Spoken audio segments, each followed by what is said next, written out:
You would never. I mean, I'm supposing that this is why stories and movies have been made of it.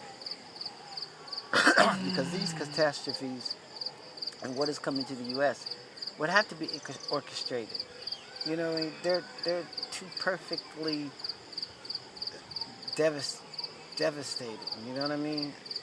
I mean, they like this. These catastrophics are like dominoes.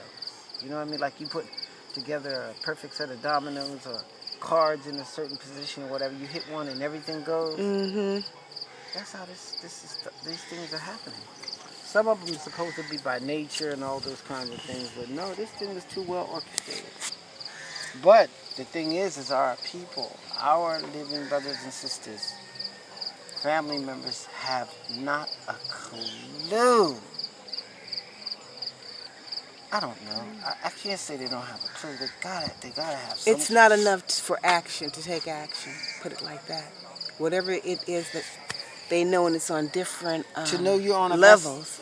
To know you're on a vessel that is like the Titanic, like I said before, that is sinking, like it's headed for danger, and no one on the ship knows it.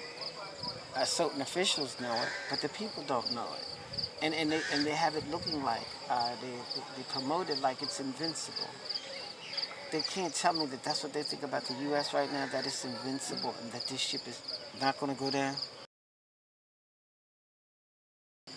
Or, you know, it's as if that the U.S. is in someone else's hands, like someone else is responsible for it. Well, maybe so, but they've lost control. And if you have to look at it for what it's worth and how it's spiraling, you hear me? It's spiraling into disastrous circumstances.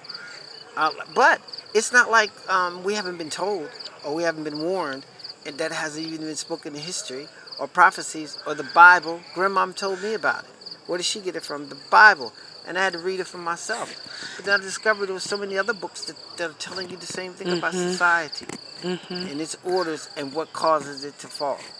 Well, here we are again. But it's amazing living not in the U.S., living away from the U.S. and being able to observe it from a distance. I'm just saying by a number. Like right now, well, a lot of people don't use cash anyway. A lot of people using credit cards and that kind of thing. They're not using actually physical money. But when you think about when that stops, because it's going to, where you're not using U.S. dollar anymore, it's strictly a digit, and you get to that by these numbers. And someone controls everything that you're going to do with that number to buy or sell, just like the Bible speaks of. It says you'll need this number to buy or sell. What number is that? Well, it can only be one of a few because everybody doesn't have an ID. They should, and they're supposed to, but it's not 100. But guess what they're going to make sure everyone has? A social security card, and they're going to have a birth certificate. A number, that number.